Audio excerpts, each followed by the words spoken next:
And then when he says that you're not involved in the murder and that he wants to hear from you. I don't know what question is coming, so I can't rule on a half-assed question. I'm sorry? Yeah, if you have a question you want to ask the witness, you can. If he doesn't recall and you wish to refresh his memory, you can show him his statement. Just do it the way it's supposed to be done. After that, you terminated the meeting with Detective Smith, right? Right. You said you wanted to talk to the state first. Right. Before admitting what you did, right? Yeah. And that's because you wanted to secure a deal from the state first before talking to Detective Smith, right? Right. Smart, right? Right. Because if you say something to Detective Smith, they may not agree and give you anything, right? Right. Negotiate with the people who have power first before you give up the information, right? So months go by, you have all the evidence in the case, all the phone records, the DNA, right? I didn't have no phone records. You didn't have the phone records? You didn't go over the phone records that was provided in your case with your lawyer? No, I didn't have no phone records. Okay. But then in August is when you decide to cooperate, right? Right. You decide you want to try and cut a deal, right? And that's because the main thing, according to you, is you knew your DNA was on Barbara Buckley, right? I don't understand what you're saying. So the reason why you know you were caught red-handed is because your DNA was found on Barbara Buckley's neck, right? For the home invasion? Yes, for the home invasion. Well, I knew I was caught because of the identification. I heard. Tattoo in my, yeah, she identified me in a lineup. Okay, so with that, you knew you were cooked, right? Right. Okay. And now you're in custody at this time, right? And before you go on record to give your statement, you had a meeting before, off record, with the detective, right? What detective? Okay, so when you're gonna go cooperate, right? Right. You first have a meeting with law enforcement, right? Detective Smith was there, right? Recall. And if you want, I can pull up a screenshot of just a screenshot of the video of you speaking to Joel Cooper, right? Right. I'm going to have you take a look at it so you can identify the people who are there, okay? Out showing it. Your Honor, would you mind if Mr. DeCoste approached Ms. Barner? He can approach the witness. And the state, it's just no audio, no nothing. We're just showing him the beginning portion of the recording of his statement in August. Show the state first, please. This is for the refreshing of the Just a witness's refreshing. recollection? Correct, Judge. He said he didn't remember who was there. Okay. Then just show it to Mr. Barner only, please. Has your memory been refreshed? Yeah. You recognize yourself in that video? Yes, ma'am. You also saw Detective Smith in that video, right? Right. And he had a bunch of papers in his hands, right? Yeah. Those are the pictures of the other people involved, right? I don't remember what he had in his hand. But before going into that room and the recording device being turned on, you sat down with Detective Smith before so he could see what you had to say, right? Attorneys. Well, and your attorney, yes, of course. The state. Yes, so everybody's there, right? But it's not recorded, right? Right. They do a little run through of what it is what information you have, right? Right. But because it's not recorded, I don't know exactly what was shown to you, right? Right. And it's no way documented, right? Right. Because even as you sit here today, you didn't remember that Detective Smith came in the room. I had to show you the video, right? Yeah, I remember Lee Hutton. Me the pictures. You remember who? Lee Hutton. Hutton. Who is Lee Hutton? He was the prosecutor on the Rothermere case. Oh, so one of the prosecutors at the state's attorney's office at that time that's not sitting in this courtroom. Right. Okay, He showed me the pictures. Also, a completely different prosecutor who wasn't involved in the case was showing you the pictures and stuff, right? Correct. But this is before you go on to the audio video recording that we get a copy of. Right. Right?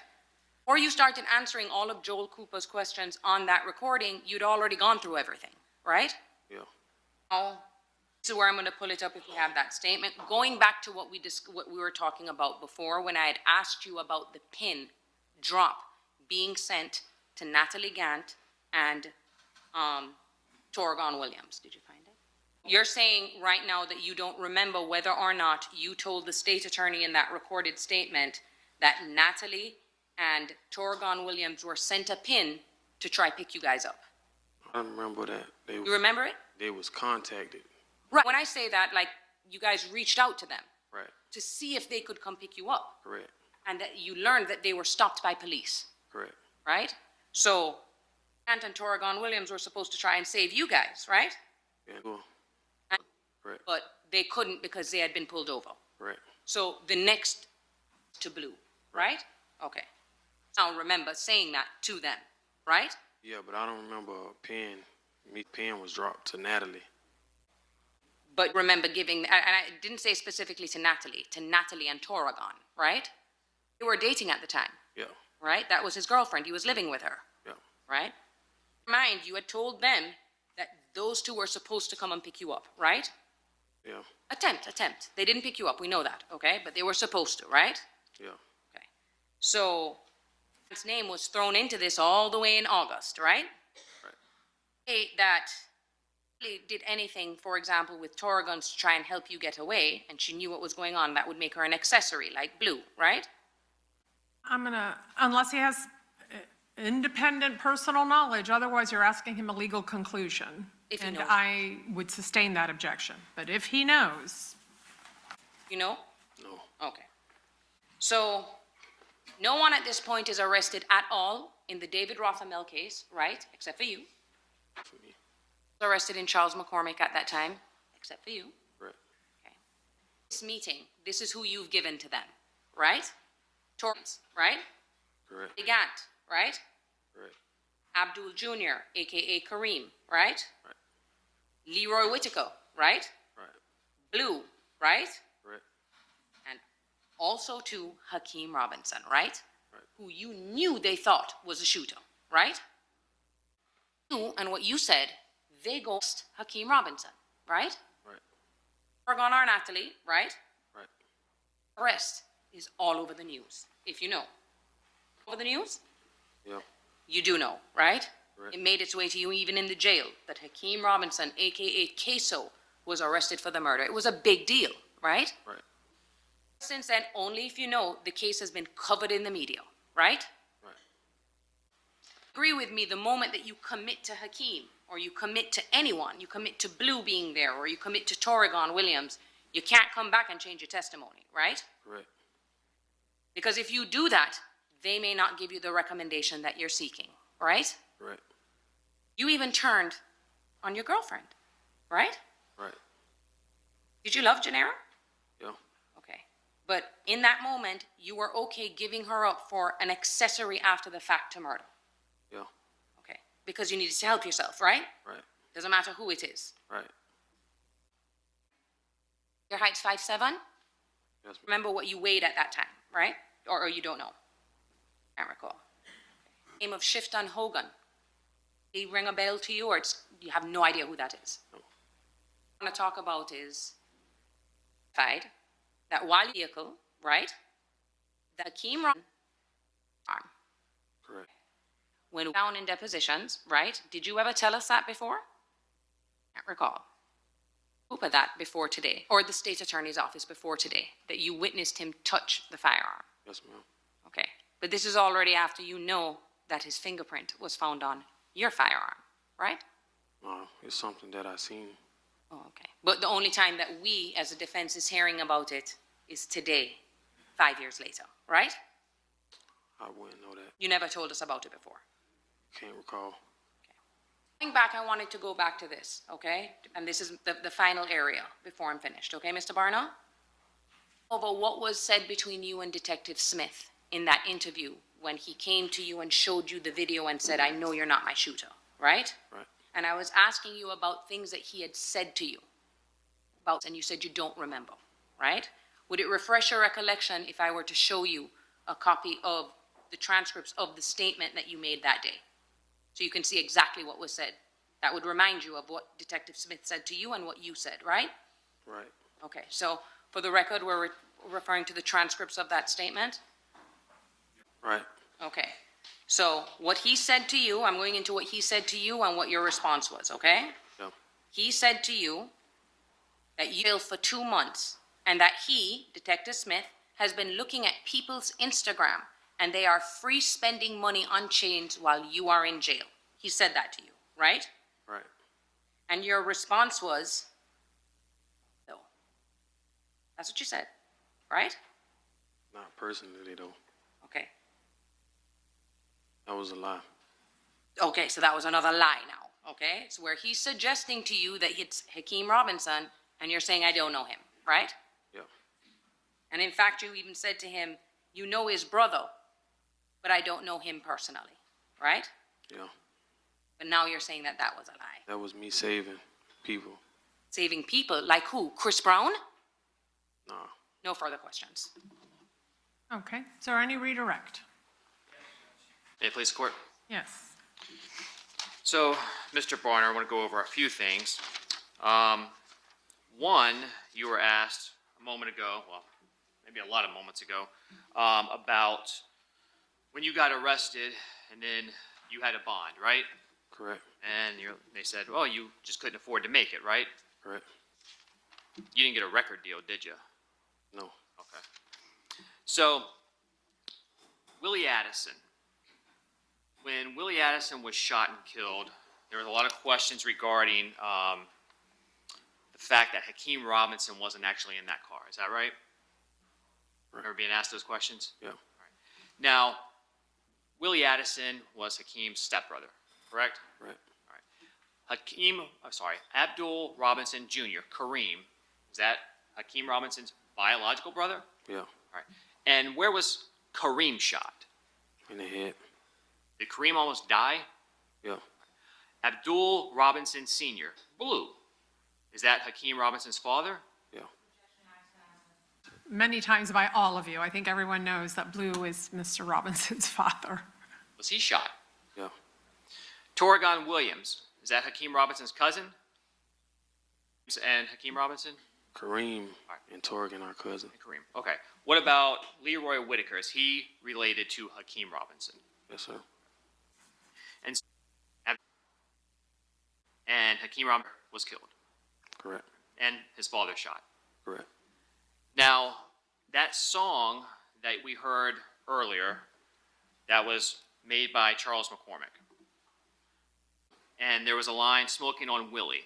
Someone else was also earlier, you said 23. Is that right? And who is 23 in relation to Hakeem Robinson? Is that someone that he knows? Yeah. Someone he's close? Was 23 killed? Yes, sir. And so both 23 and Willie Addison were both referenced in that song. Correct. And you know that Abdul Robinson Sr., the family, was upset over that song. Correct. Now, you've also been asked a lot of questions about Chris Brown and when he was there and when he left on January 15, 2020, right? Yeah. Now, are you sitting here trying to protect Chris Brown? No, sir. Is Chris Brown one of the co-defendants in the Damon Rothermel case? Yes, sir. And are you cooperating against Chris Brown in that case? Yes, sir. So, you're not trying to protect him? No, sir. You were also asked a lot about getting a deal. So I want to talk and just clarify this point. Your pleas to each and every one of your charges, were they to the court? Yes, sir. Now, you haven't been sentenced, correct? No, sir. And the judge will decide what sentence you get. Correct. Do you know if the state is going to make a recommendation at your sentencing? Have you been told the state is going to recommend any sentence? No. And even if the state walks in and makes a recommendation, does this judge have to follow it? No. It is entirely up to the judge to decide what sentence you get. Correct. And that's after hearing everything here today as well, right? Right. And you sat through, as has been pointed out multiple times, 3 days of depositions, right? Yeah. Right. And about 9 hours or so of depositions, questions and answers by the defense. Yeah.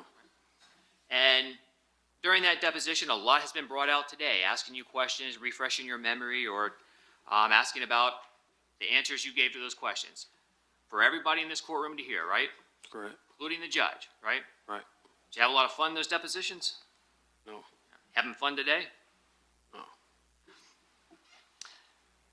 But you understand that each and everything that you testify to, including all of the things that you have admitted to, and having done, that's all information this judge will have at sentencing. Correct. And what is the maximum sentence this judge can give you? Life. Now, you were asked a lot about, well, you touched a gun, you weren't charged with possession of a firearm, right? Right. And the maximum was 15 years on that offense. It was pointed out to you, right? Yeah. what's the minimum sentence you know that you can get based on what you have pled to? 20. Is 20 or 15 higher? 20. There's also a 3-year minimum mandatory, they said, with the gun charge, right? Yeah. How much time you spent in jail since you've been arrested on these charges? 5 years. What's higher, 5 or 3? 5. If you were to get sentenced to life in prison, does another 15 years matter? No, sir. How many life sentences can you serve? 1. How many lives do you get? 1? 1. And that's still what you're facing. Yes, sir. Now, excuse me. You were asked a lot of questions about your discovery in this case and what you reviewed and the timing of all of those events. So I want to make this clear. You were arrested January 15, 2020, right? Correct. And you became a witness and provided information in August of 2020, right? Correct. And at that time, none of your co-defendants were arrested. No. And ultimately, you entered a plea to your charges in September of 2020, right? Correct. Now, are you aware that since 2020 and 2025, there's been a large amount of discovery that has been ongoing in this case? Yes, sir. And so, while there was some discovery done in this case, and this specifically the murder of Charles McCormick, that had not been completed by the time you pled, is that right? Correct. So you wouldn't have had an opportunity to review all of the pieces of evidence in this case, is that right? Right. Now, is it also true that in February of 2020, about a month after being arrested, you made statements to someone in jail about what you did? Correct. All right, I'll see the parties sidebar with the court reporter. So, in August, after you cooperated and then entered your pleas of guilty, Hakeem Robinson, Leroy Whitaker, and Abdul Robinson Sr. were ultimately arrested and have been charged. Is that right? Leroy's already locked up. On the burglary charge? Yeah. Right? Okay. Now, did you plant Hakeem Robinson's DNA in the Nissan Altima? No. Sure. Sure, you didn't plant his DNA, right? I didn't. Did you take Hakeem Robinson's fingerprints and place it on that gun in the Nissan Altima? No.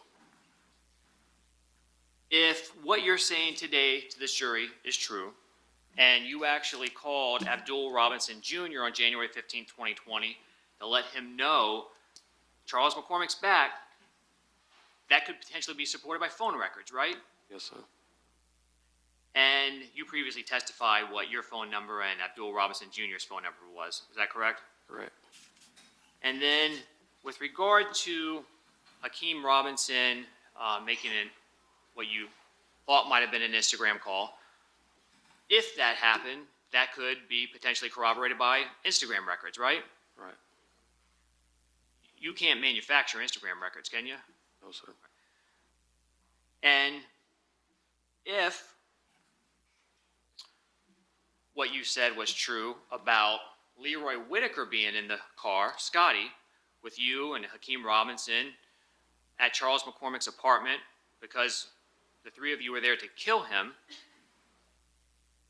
and Leroy Whitaker had a rifle, that could be supported by if the rifle was found in the car, right? Right. Was Leroy Whitaker just in the car as a spectator? No, sir. Does Leroy Whitaker speak a lot? Does he talk a lot? Not really. Did he have a lot of bullets in his rifle? Yeah. And when y'all were fleeing from the Merrill Road shopping plaza and Officer, I don't know if you know his name, Officer Collins got behind you, did he activate his lights and sirens as he was trying to get you to pull over? Yes, sir. So you knew you should have pulled over. Yeah. And you and whoever was in the vehicle with you were actively still trying to flee from him, right? Yes, sir. And when you got out after crashing, you said you and Leroy Whitaker ran in one direction, right? Correct. And we saw a video of two individuals running through a backyard, right? Correct. And you said that was you and Leroy Whitaker, correct? Correct. Did you manufacture that video? No. You didn't create it? No. You didn't go to the homeowner and say, hey, you got to make this for me? No. No? No control over it? No. When you went to Barbara Buckley's home and you and, as you say, Leroy Whitaker entered without permission, did you put Leroy Whitaker's DNA on Miss Buckley? No. You sure? Sure. You don't think about it? You know you didn't do it? No, I didn't do it. Was he there with you? Yes, sir. Okay.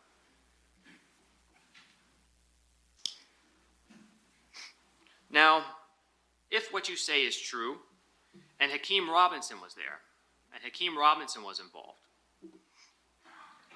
and I think the question was asked, did you allow Hakeem Robinson to do something? You allowed him to make a call, right? Correct. Do you tell Hakeem Robinson what to do? No. Sure? Sure. Now, did you make Hakeem Robinson post on his Instagram a few days after the murder a nail salon video? No. Sure? Sure. Did you add the text, kill a nigga, then get my toes done? No. You sure? Sure. Or were you in jail already? I was in jail. So you didn't do that? No. Okay. There was a lot of talk about not only ATK and 6 Block, but there were some questions about 300, right? Correct. Was Leroy Whitaker part of 300? Yes, sir. What about Abdul Robinson Sr.? No, sir. Now, going to the question of why would Hakeem Robinson contact Raekwon Howard? If Raekwon Howard is part of 6 Block, the ops of ATK, why would someone want to communicate? Why would there be that call? What would be the reason? Basically, like, I'll sustain unless he has personal information about it. Otherwise, I don't want him guessing. Is it common, do you know, for members of one group to communicate with their ops yes, sir. and brag, Correct. believing that Natalie and or Torgon were coming to potentially pick y'all up from Miss Buckley's home? Did you personally talk to Natalie? No. Did you personally talk to Abdul Robinson Jr. on the phone while y'all were in that home? No. Did you try and send them any information? No. Who did? Leroy. So the information that went to your knowledge as to whether or not they potentially came to try and pick someone up, who did that come from? No, Scotty. Leroy Whitaker? Leroy. You know, a lot of things that you've admitted to here in court don't sound good, right? Right. And you're guilty of your crimes. Correct. Now, the fact that you're guilty, does that in any way alter whether or not Hakeem Robinson is guilty? Say that again. Does the fact that you are guilty for what you have committed, and is all the things that you've admitted to, all the crimes that you've pled to, does that in any way change whether or not Hakeem Robinson is guilty? No. Does it alter what happened on January 15, 2020 in any way? No. Does it change who was in that car with you? No. Does that prove the fact that you're guilty, Leroy Whitaker? Does that change the truth, whether or not he was there? No. And you did not have the ability, and if you did, tell me, maybe I'm wrong. Did you have the ability to plant and create any of the evidence in this case, such as DNA, fingerprints, call records, anything like that? Not at all. Because you've been in jail since January 15, 2020. Correct. So I guess you're just really lucky. No further questions. Okay. All right, ladies and gentlemen, that is going to be it for us for today.